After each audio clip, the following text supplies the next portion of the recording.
The announcement of Dead or Alive 6 Last Round and Dead or Alive 7 have, for many reasons, pushed Dead or Alive back into the FGC discussion. And the way things ended between the FGC and the DOA community back in the build-up to Dead or Alive 6, the game wasn't even out yet when the fallout happened, presented another kind of zero-sum game mentality around Dead or Alive 7 mostly, but also around Last Round as well. And I even tweeted about it. The zero-sum game here isn't between casuals and FGC necessarily, and I need to qualify the hell out of that statement, but it's more about the more fan-servicey, I guess the gooner aspect of the DOA community, and the people who want it to get taken seriously as a competitive fighting game. And I'm just going to recite my tweet on this because I feel like the tweet that I wrote is far better than anything that I could come up with off the cuff, right? I am not nearly as good at speaking in the moment as I am when I've got a document or a Twitter page or something in front of me. So, I have a lot of thoughts on this. DOA being DOA, not the problem. The FGC being the FGC, also not the problem. The only disconnect was that people weren't acting right on an EVO stream on Koei Tecmo's watch. Being based is perfectly fine as long as you're not saddling someone else with the consequences of your behavior, and in that moment, people being paid by Koei Tecmo Games made a decision on stream that probably left EVO staff answering questions to sponsors later. Moving forward is not a zero-sum game. The FGC and the DOA community can get along just fine. It can't be them or us, pick one. The FGC would be wrong to bitch about DOA continuing to be DOA so long as the content toggles from DOA 6 remain in Last Round and DOA 7, for the protection of tournaments and event organizers and really the events themselves. The DOA community would be wrong to bitch about the existence of those content toggles when the only people who would ever have to encounter them would be high-level tournament players. Like, nobody's gonna give a shit if you're getting good upskirt looks when you're going 0-2 in pools. The DOA community is right to protect its identity. The FGC is right to protect its events and sponsorships.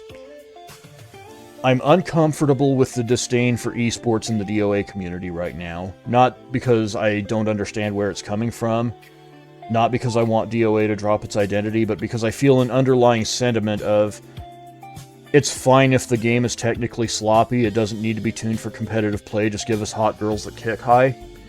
That would be an unmitigated disaster if Team Ninja acted on it. I'm also uncomfortable with the potential for cultural puritans to latch onto the FGC side in hopes of leveraging concessions from DOA. Everyone needs a healthy dose of read the fucking room, and things should be fine between DOA players and the broader FGC, but I think there are some bridges that need to be rebuilt between EVO staff and Koei Tecmo Games. But I think that would be very easy to have happen. I think a lot of the people involved in what happened at EVO Japan that year are no longer around. They're no longer part of the conversation. It's certainly something I think Rick can handle. Once that happens, I think DOA will be welcomed back into society.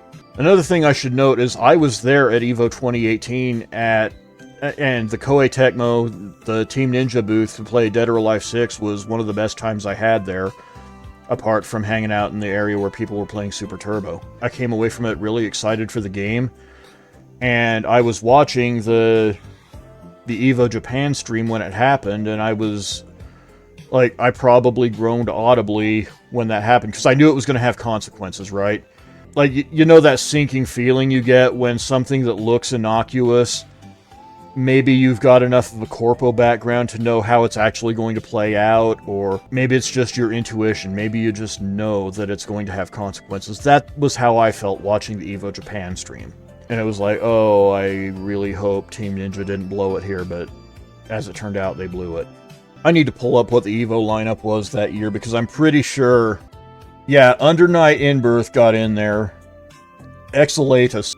I remember watching the EVO 2019 lineup reveal, and when they got to Under Night, I was like, yeah, that right there, that was the DOA 6 slot. That was where Koei Tecmo blew it, because absolutely positive that DOA 6 was earmarked for EVO 2019, but blew it because of the EVO Japan stream.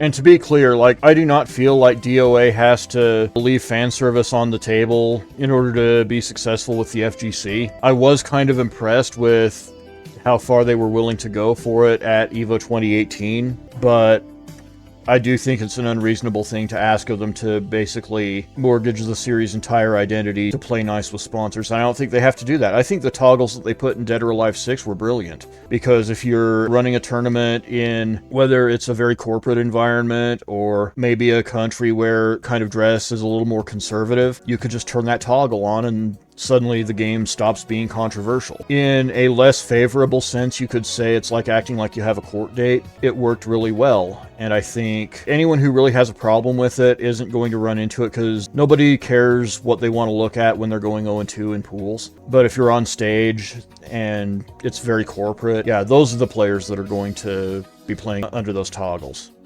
Like, yes, the toggles would be on throughout the entire event if it was ever at Esports World Cup. The people complaining about it are never going to be invited to Esports World Cup. Let's keep it a buck.